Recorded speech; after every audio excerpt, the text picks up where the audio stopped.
I always thought our street was the quiet kind of place where secrets didn't exist.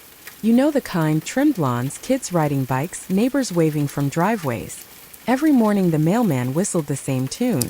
Every evening the sprinklers whispered in unison. And every single day she smiled. Martha, my neighbor. Always smiling. That woman could have been the poster for suburban perfection. Polite, warm, always wearing pastel sweaters and pearls like she'd stepped out of a magazine. Her husband, Frank, was the kind of man who mowed the lawn with military precision. They had matching rocking chairs on their porch. Always side by side. Always perfect. But, you know how people say, you never know what goes on behind closed doors? I learned that the hard way. It started one Tuesday morning. The sky was that dull gray before a storm, and I was sipping my coffee by the kitchen window, the one that faces their house. That's when I saw it. Martha standing at her mailbox, frozen. She wasn't smiling. Her hand trembled as she held an envelope, and her eyes, God, they were empty. Then Frank came out. He grabbed the letter from her hand so roughly that she stumbled. He didn't even look at her. Just tore it in half and walked back inside. I remember thinking, maybe they had a disagreement. But something about the way she just stood there, staring at the torn paper in her hands, it didn't feel like a normal argument. It felt final. That was the first crack in the picture-perfect frame. The next day, I noticed the curtains in their living room stayed closed. All day. The porch light, which Frank usually turned off at night, stayed on until morning. And Martha, she didn't come outside. Not even to water her roses. She loved those roses. By Thursday, I started keeping notes in my little notebook. Silly, I know. But when you live alone, you start noticing things. Small things. Details. That afternoon, a young man came by their house. Drove an old blue truck. He looked nervous, kept checking over his shoulder. Martha let him in, and didn't close the door completely. I could see shadows moving inside. Fast. Heated. Then bang. The door slammed. He left 15 minutes later, his face pale as chalk. And then, Martha smiled. At him. That same warm, familiar smile she gave everyone else. But it didn't reach her eyes. That night I couldn't sleep. I kept replaying the scene in my head, the letter, the argument, the stranger. Something was happening in that house, and the air around it felt heavy. Even the wind seemed to avoid it. On Friday I woke up to shouting. Muffled but sharp. I pressed my ear to the window. I could hear Frank's voice, loud and angry. Something about money. Something about a mistake. And then her voice, soft, pleading. Then silence. An hour later, I saw Martha in her garden again, trimming her roses like nothing had happened, smiling at me when she noticed I was watching. "Good morning, Elaine," she called out, cheerful as ever. I waved back, pretending everything was normal. But her hands were shaking so badly she nearly cut herself with the shears. That night, I dreamt of red petals falling like drops of blood. Saturday was worse. The young man came again, this time in daylight. He didn't even knock, he just walked in. 10 minutes later he stormed out, shouting something I couldn't quite catch. I ran to my front door, pretending to get the mail just in time to hear him say, "You'll regret this, Martha. I swear you will." Then he was gone, tires screeching. And Martha? She stood there, smiling. But I swear to you, she was crying. Later that evening, I saw Frank on the porch drinking. He never drank before. He just sat there, staring at nothing, the glass trembling in his hand. Martha came out, touched his shoulder, and he pushed her away. She didn't move. She just stood there, her hand still hovering in the air.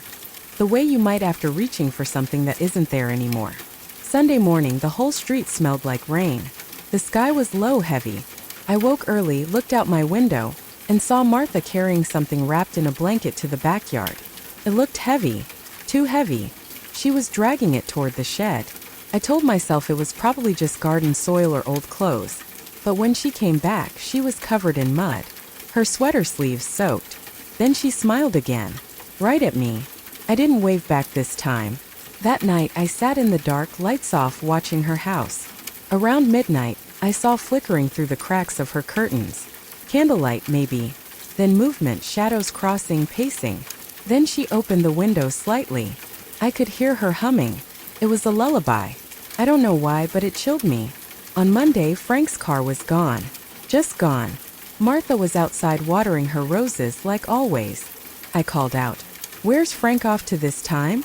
She looked up, smiled faintly, and said, "Oh, he's gone for a while. Business trip." I asked. She just nodded, but her eyes darted to the shed for half a second. After that, she became almost radiant. Always out, always chatting with neighbors, always bringing over pies or cookies. People adored her. They said she was glowing, but I knew better. That smile was too wide, too perfect, like she'd rehearsed it. Days turned into weeks. No sign of Frank. I told myself not to interfere, not to gossip. But one afternoon, I saw something I can't forget. A delivery truck pulled up. Martha signed for a large package, dragged it into the house alone.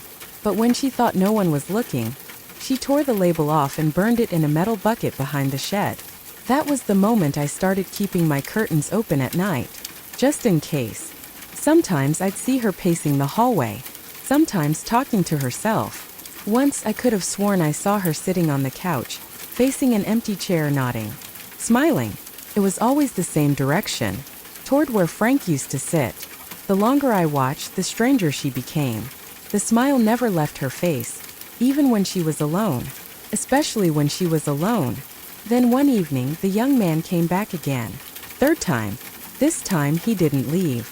The lights in her house flickered, then went dark. The porch light, the one Frank always left on, blinked twice and went out completely. I didn't see him leave. When morning came, Martha was back in her garden, singing the same lullaby. But this time, the ground near the shed looked freshly turned. I told myself, Elaine, don't jump to conclusions. It's none of your business. But the truth is, I couldn't look away. I was terrified, fascinated, like watching a storm you can't stop. Then the police cars came. 2 of them, lights flashing silently like ghosts. They spoke to her for a long time. I couldn't hear much, but I caught bits and pieces. Missing person, husband, last seen. And she just smiled. "I already told you, officers," she said, loud enough for me to hear through the window. "Frank left on business. I have no idea when he'll be back." They left after an hour. She waved at them as they drove off. Then she turned toward my window and gave me that same smile. And for the first time, I didn't see warmth behind it. I saw warning. That night, I locked every door and window. But I couldn't sleep. Not because of fear exactly, because I kept hearing something outside. Soft scraping. Maybe the wind. Maybe not. When I finally worked up the courage to look, she was standing in her yard, in her nightgown, staring up at my window, smiling. She lifted her hand as if to wave, but her other hand was holding something, a shovel. And that's when I realized there was no business trip, no husband gone away. Something was buried in that backyard, and whatever it was, Martha wanted me to know it. After that night, I stopped opening my curtains. I told myself I wouldn't look anymore, that some things are better left unseen. But curiosity is a cruel thing. It crawls under your skin, whispers in your ear. And every time I passed that window, I felt it pulling. By the following week, the smell started. At first, it was faint, sweet, metallic, almost like rust after rain. I thought maybe a raccoon had died under the porch. But the scent was stronger near the fence that separated our yards, especially near the shed. I knew what dead things smelled like. When you get old, you recognize decay. One morning, while I was taking the trash out, I saw her, kneeling by the shed, sprinkling something white on the soil. Lime, maybe. She noticed me watching and waved cheerfully. "Just keeping the weeds away," she said, smiling. That smile again. Always that smile. By the next day, the smell was gone. Completely. Then came the flyer. I found it tucked under my doormat, an invitation of all things. "Please join me for an evening of remembrance." It read in her perfect cursive, "In loving memory of my husband, Frank." I remember staring at it for a long time. The words didn't make sense. Remembrance? He was missing, not dead. No one had said otherwise. The date was Friday, 3 days away. The whole neighborhood showed up. You know how people are in small towns. Anything slightly tragic becomes an event. Cars lined both sides of the street. People brought casseroles and flowers, whispered condolences, traded rumors. And there she was, standing at the door in black. Calm. Serene. Smiling. "Martha," I said as she greeted me. "I didn't realize there'd been news." Her eyes met mine, soft but cold. "Oh, Elaine," she said gently. "There are things we just have to accept." I didn't ask more.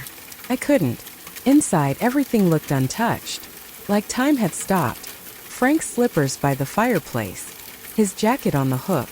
His reading glasses on the end table. It didn't look like a funeral, it looked like a performance. She led everyone into the living room where a large framed photo of Frank sat surrounded by candles. His smile in the picture looked forced, tired. People began to talk. About what a good man he'd been. How tragic it was. How much Martha must be suffering. She nodded, dabbed her eyes, smiled. But I watched her. I didn't look away once. Because in between those polite gestures, she kept glancing toward the back door. Over and over. Subtle but constant. Like she was waiting for someone. Then, right as the minister started his little prayer, the door creaked open. Just a gust of wind, everyone thought. But I saw it. Martha flinched. Hard. Her hand tightened around her pearls. And for the briefest moment she stopped smiling. After the service, I offered to help clean up. She thanked me, her voice trembling slightly. "It's been hard, Elaine," she whispered. "Losing him so suddenly." "Suddenly?" I asked. She froze. "Yes," she said after a pause. "Heart attack. Peaceful." She smiled again. But her hand was gripping the edge of the counter so tightly her knuckles turned white. When everyone left, I lingered by the door, pretending to look for my purse. I saw her pour a drink, then another. Then she sat in Frank's chair, staring at his photograph, talking to it. I couldn't hear the words, but I saw her lips move. Slow, careful. Then she laughed. Quietly at first, then louder. That night, I couldn't stop thinking about that laugh. The next morning, the police were back. They went straight to her house. 2 officers, same ones as before. This time they didn't stay long. 10 minutes, maybe. When they left, one of them shook his head and muttered something under his breath. Martha came out after they drove off. She was humming. I thought it was over. That maybe I was imagining things. That grief makes people strange. But the next day, I saw a black car pull up to her house. A man in a gray suit got out, tall, clean-cut, serious. He looked like someone official. He handed her a thick envelope. She smiled, thanked him, and closed the door. But then she tore the envelope apart and threw it into the fireplace. That night, the smell came back. This time stronger. By morning, it had spread halfway down the street. The neighbors started complaining. One of them said they'd call animal control. I didn't say a word. Later that afternoon, I saw her standing by the shed again. Just standing there. Perfectly still. Her dress fluttering in the breeze, her hair uncombed, her face pale under the sunlight. And she was whispering something, over and over. I couldn't hear the words, but her lips moved rhythmically, like a prayer or an apology. That night, I couldn't stay inside anymore. I had to see for myself. Around midnight, I slipped out with a flashlight. The street was silent. Only the crickets and the soft hum of faraway traffic. I moved slowly, barefoot on the damp grass until I reached the fence. Her shed was in the distance, half hidden by moonlight. I could see something glinting near the door metal, maybe a lock, maybe something else. Then I heard it. A sound from inside. A dull thump, then another. I froze. The air felt thick. My heart pounded so loud I thought she'd hear it. I leaned closer, and then the light in her kitchen flicked on. She was standing there, at the window, smiling. I ran back inside so fast I nearly tripped over the porch step. I locked my door, closed every curtain, and sat in the dark until morning. When I finally dared to look outside again, she was watering her roses. Calm, peaceful, as if nothing had happened. But something had happened, because that same afternoon an ambulance showed up. I saw them wheel out a body bag, not from her house, but from the woods behind it. The officers moved quickly, whispering to each other, blocking off the street. Martha stood on her porch, hands clasped, tears glistening on her cheeks. Everyone assumed it was Frank, that they'd finally found him. But I overheard one of the policemen say something that froze my blood. "It's not him," he said quietly. "Too young. Male, maybe 30s. The young man. The one with the blue truck." I didn't sleep for 2 nights after that. Every sound outside made me jump. Every creak of the house sounded like footsteps. Then on the third day the newspaper arrived. And there it was. Small headline, local section. Body found near Elm Street, foul play suspected. No arrests. No suspects. But everyone knew. Everyone. Except no one said it out loud. Because she was still out there, smiling, waving from her porch, baking pies for the neighborhood children. Like nothing had changed. Like she hadn't buried something, or someone behind that shed. I tried to avoid her after that. Closed my blinds, kept to myself. But one morning there was a knock on my door. When I opened it, she was standing there, holding a plate of cookies. "Just a little something to thank you," she said. "For what?" I asked, confused. "For being such a kind neighbor." Her eyes glistened. I looked down at the cookies. Perfectly round. Perfectly iced. But her hands were trembling. And there on the edge of one of her nails I saw it, dried mud. Dark thick. I thanked her, shut the door, and threw the cookies straight into the trash. That night I dreamt of the shed again. Only this time it wasn't just the smell that woke me. It was a noise. A knock. 3 soft knocks. Coming from somewhere deep in the ground. I woke drenched in sweat. My heart wouldn't slow down. I didn't know if it was just a dream or something more. But when I looked out the window, she was there again. At her roses. Smiling. Only now, there were 2 rocking chairs on her porch again. Both moving. One empty. The other.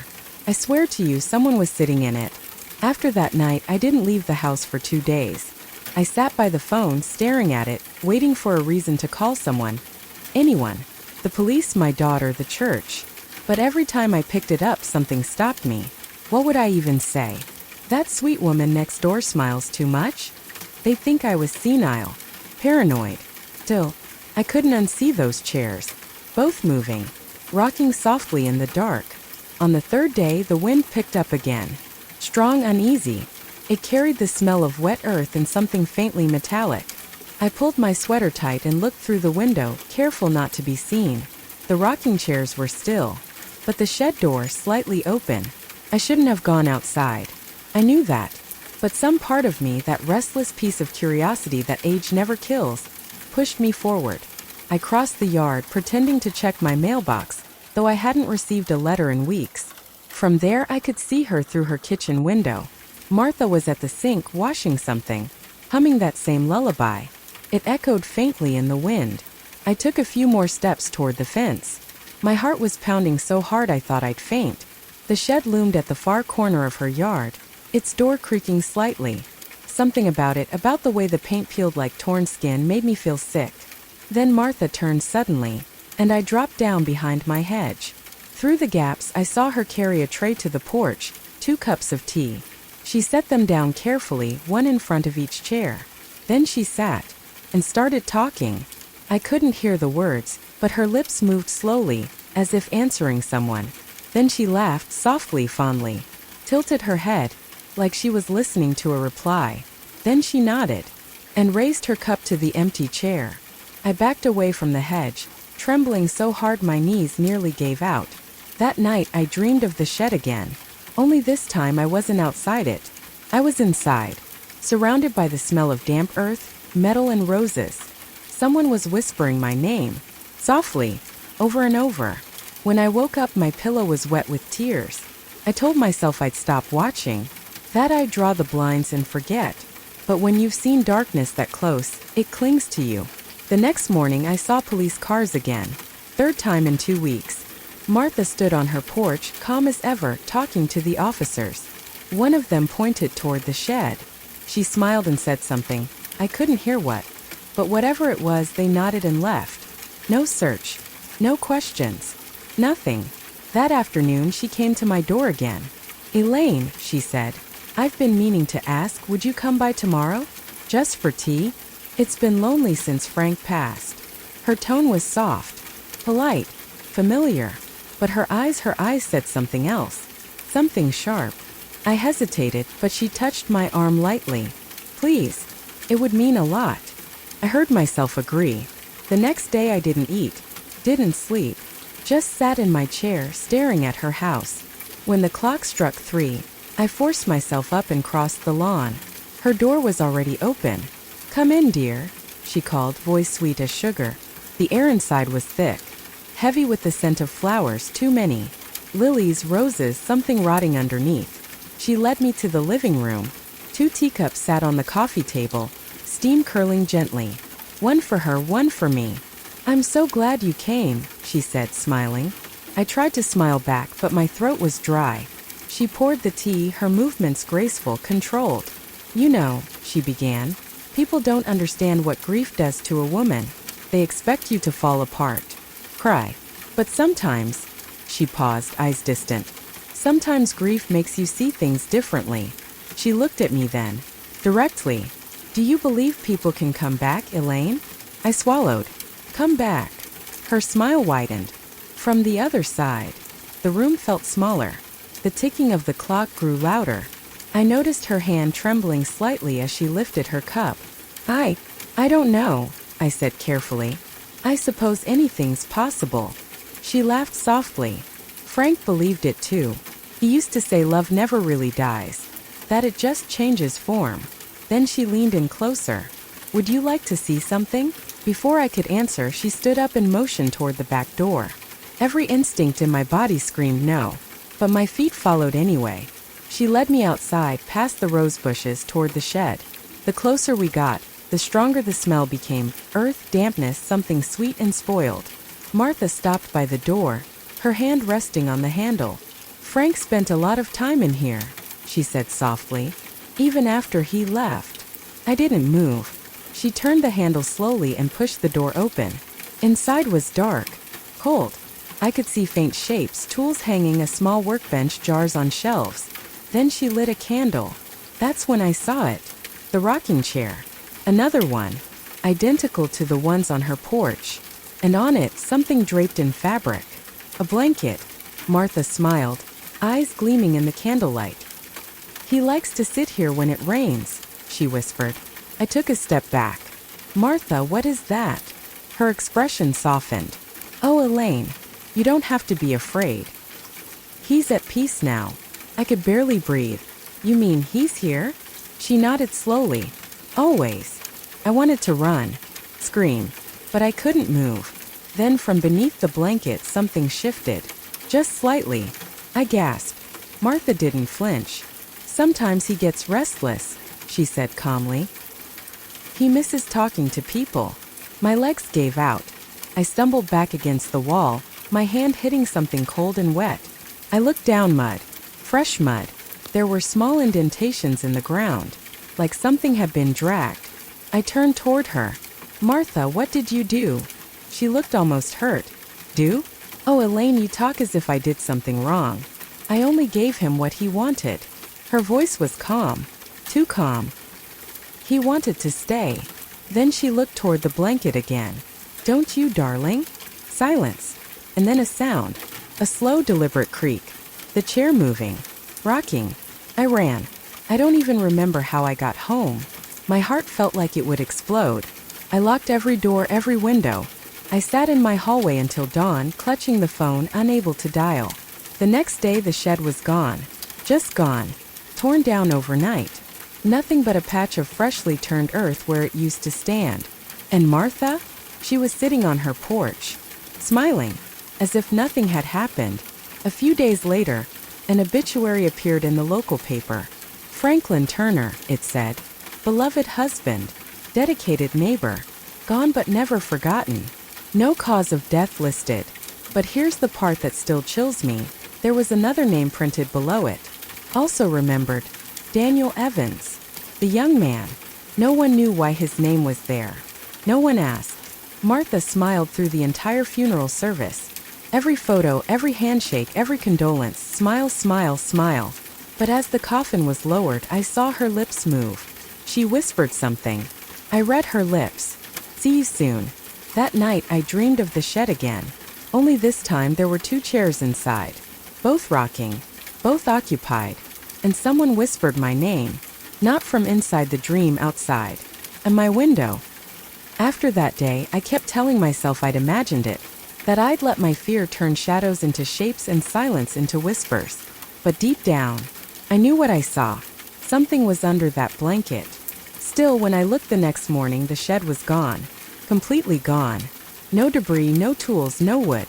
Just a patch of fresh soil where it had stood for years.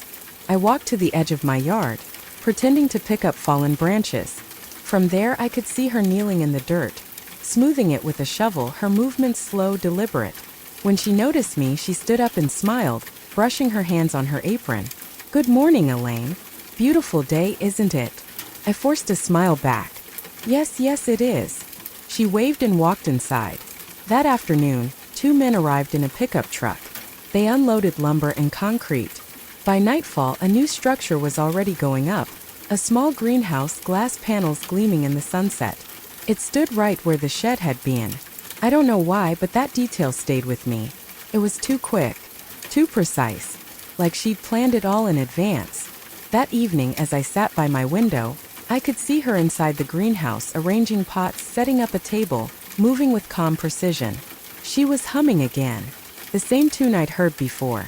Except now it didn't sound peaceful. It sounded rehearsed. 2 days later, a police car stopped in front of her house again. I saw her greet the officer with that same perfect smile. They spoke briefly on her porch. He handed her a document, looked like paperwork. She nodded, thanked him, and then she laughed. Laughed. The sound carried across the street like the crack of ice. When he left, she stood there for a long time, still smiling, still holding the paper. Then she tore it in half and dropped it in the trash. I couldn't help myself. Later that night, when she turned her lights off, I crossed over quietly. I told myself I just wanted to confirm something, that maybe I was wrong. The paper was still in the trash can near the curb, torn in half, but I could still read part of it. It was an official notice. Something about investigation closed due to insufficient evidence. Evidence.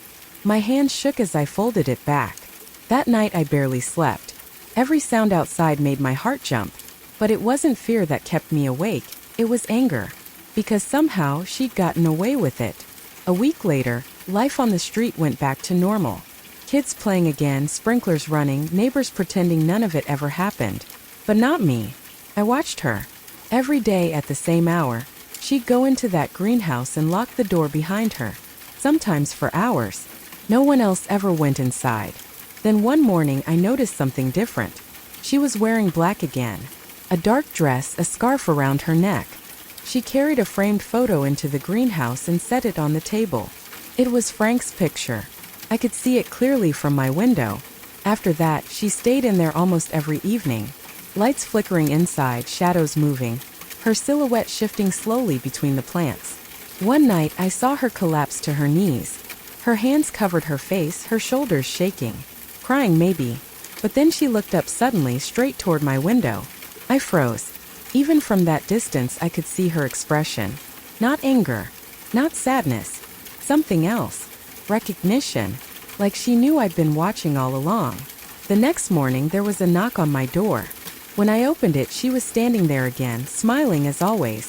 "I'm hosting a small gathering this weekend," she said. "Just a few neighbors, some tea, some pie. I'd love for you to come." I wanted to say no. Every part of me screamed to say no.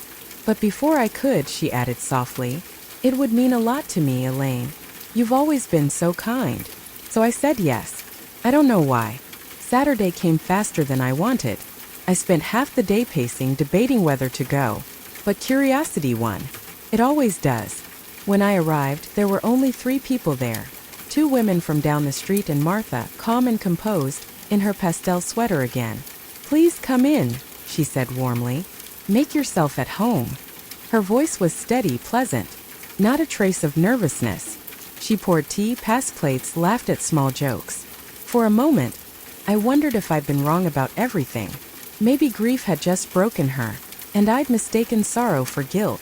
Then one of the women asked, "Will you be keeping the greenhouse? It looks beautiful at night." Martha paused, her teacup halfway to her lips. Then she smiled faintly. "Oh yes," she said. "It's where Frank feels closest." The table went silent. The 2 women exchanged quick glances, then changed the subject. But I couldn't.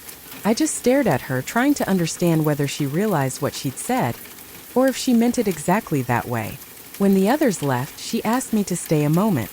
I know what people think of me, Elaine, she said quietly, eyes fixed on the empty hallway. They think I'm strange, cold. But I loved him, you know. I really did. Her voice trembled for the first time. He wasn't always kind. He could be cruel. But marriage is complicated. You stay because leaving feels like dying. She looked at me then, tears glistening in her eyes. Do you think it's possible to love someone and hate them at the same time? I didn't answer, because the truth is I knew exactly what she meant. When I got home that night, I couldn't stop thinking about her words. About how easily she'd said cruel. About how no one had ever mentioned that before. The next day I went to the library. I told myself it was for errands, but really I went to look. Old newspapers, police reports, anything. And I found it. An article from 2 years earlier. Small column, back page. Local man questioned in domestic disturbance. No charges filed. Frank Turner. Neighbors had reported shouting, broken glass, late-night arguments. Police had come, but Martha refused to press charges. I sat there for a long time staring at that one sentence. When I came home that evening, I found a letter slipped under my door. No name, no return address. Just one line written in neat cursive. You shouldn't look where you don't belong. My stomach turned cold. I looked out the window. Her porch light was off for the first time in weeks. But I could see her silhouette standing inside the greenhouse, lit faintly by the moon. Still, watching. The next morning she was gone. The house was dark, blinds closed, car missing. Days passed, no sign of her. I asked around, but no one knew. Some said she'd gone to visit relatives. Others said she'd moved away for good. But last night when I couldn't sleep, I looked outside. The greenhouse light was on, faint flickering. And through the glass I could see someone moving. A woman. Slow, graceful. Smiling. I didn't tell anyone what I saw that night. Maybe because I knew no one would believe me. Or maybe because for the first time I wasn't sure I believed myself. I kept replaying it in my mind, the light, the movement, the faint shape behind the glass. It could have been a trick of reflection, I told myself. Passing car. A shadow. Anything. But deep down I knew. Someone was in that greenhouse. The next morning I walked past her house. Everything looked the same, perfect. Porch clean, plants watered, mail neatly stacked in the box. But when I looked closer, the flowers by the front steps were wilted. Martha would never let that happen. Her car was still gone. I decided to do something I'd never done before. Call the police. I didn't give them my name. I just said there was suspicious activity at the house across the street. That the owner hadn't been seen in over a week, and that lights kept turning on at night. The officer who answered sounded tired, said they'd send someone to take a look. No one came. That night the light was on again, so I crossed the street. I don't even remember deciding to. One moment I was watching from my window, the next I was standing in her yard, the cold air biting through my robe. The grass was damp under my feet. The greenhouse door wasn't locked. It creaked softly as I pushed it open. The smell hit me first. A mix of soil, rot, and something metallic. The kind of smell that clings to your throat. I covered my mouth with my sleeve and stepped inside. There were rows of potted plants, most of them dead or dying. A small wooden table in the center, with gardening tools neatly lined up. And there, right in front of the table, stood a single chair. Empty. But on the chair sat a folded piece of paper. It was clean white, untouched by dust. I unfolded it carefully. The handwriting was the same neat cursive as the letter I'd received. If you open the door, you'll know the truth. I looked up, heart pounding. There was only one door, the one behind me. But then I noticed a panel in the floor, half hidden under a tarp. A trapdoor. For a moment I couldn't move.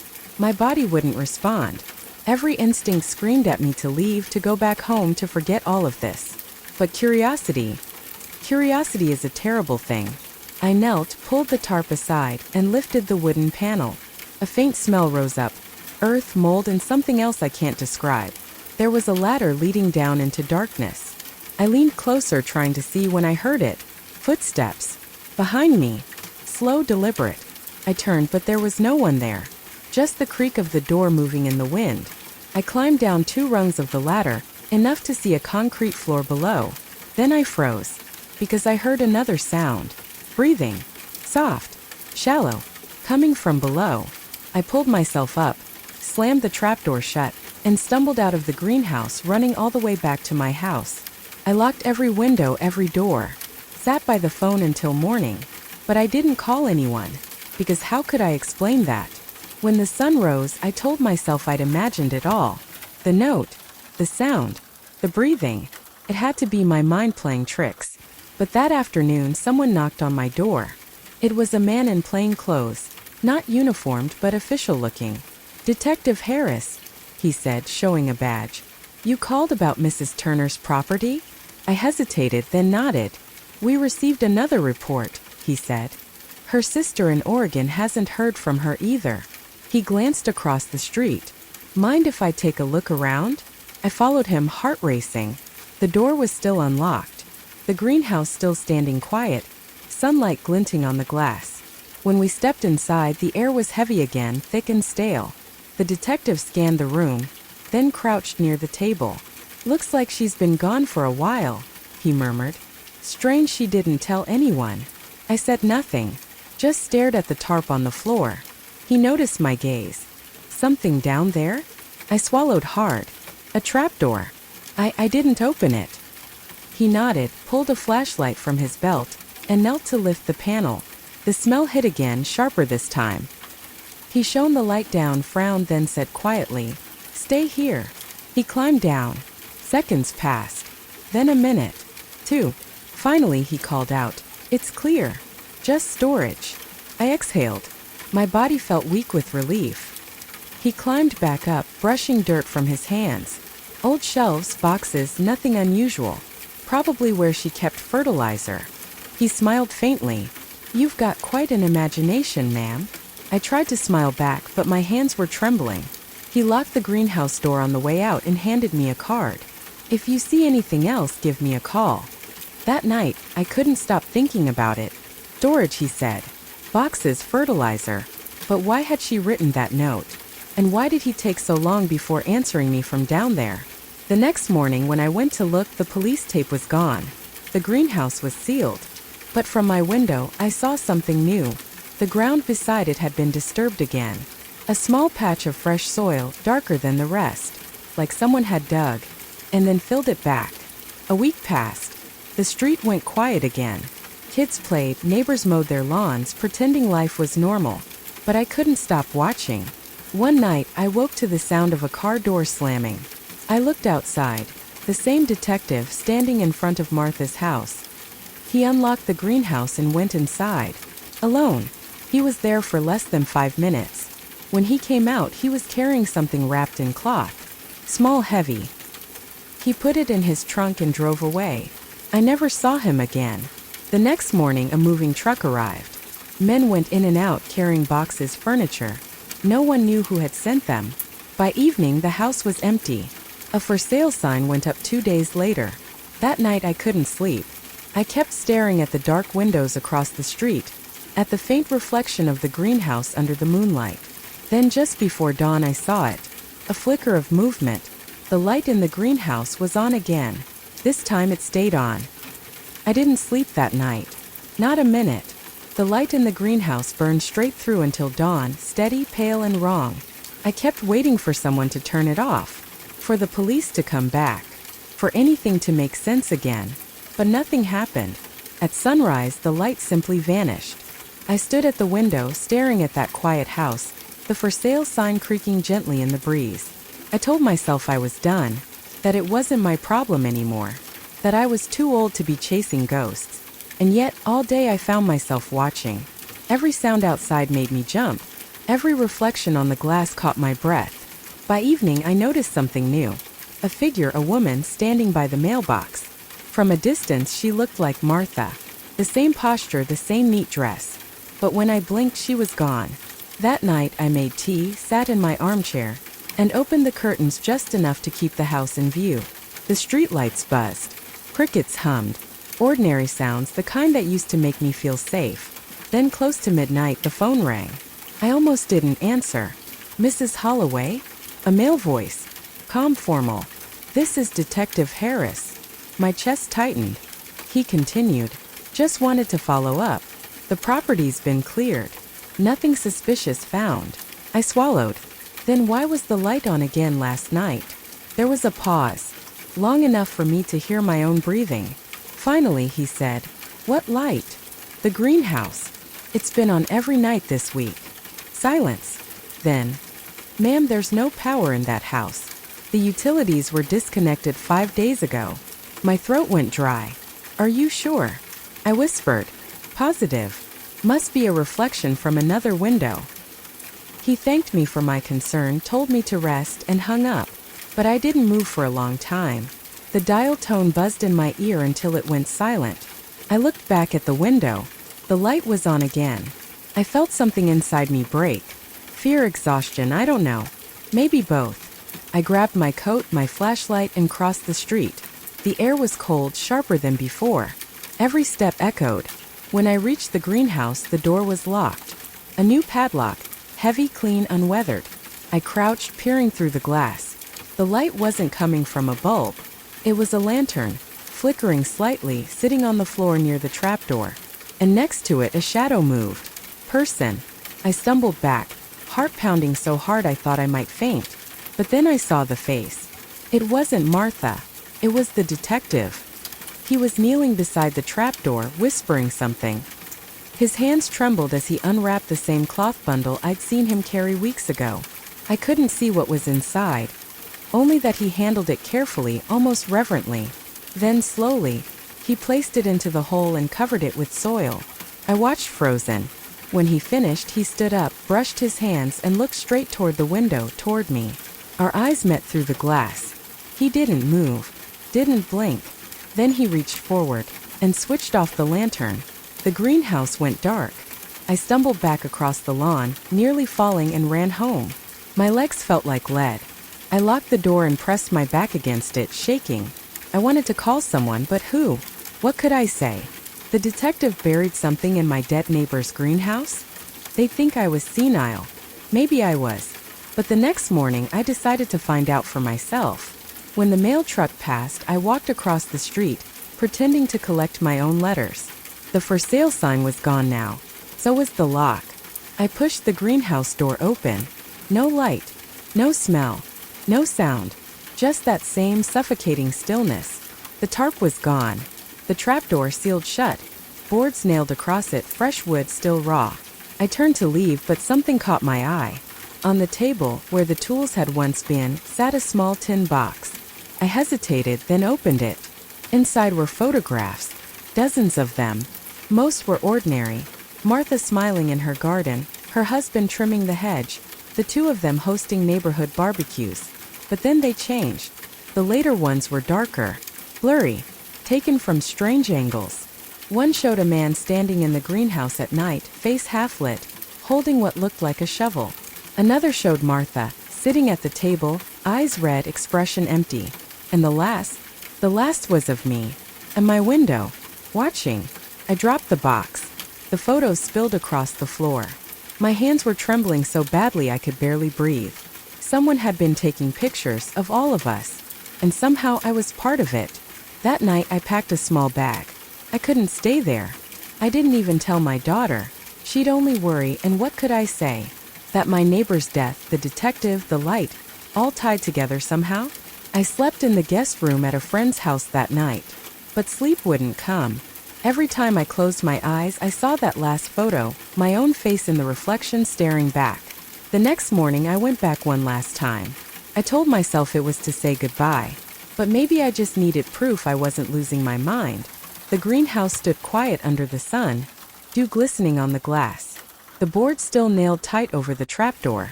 I walked inside one last time, and that's when I saw it, carved faintly into the wood of the table. Words scratched with something sharp.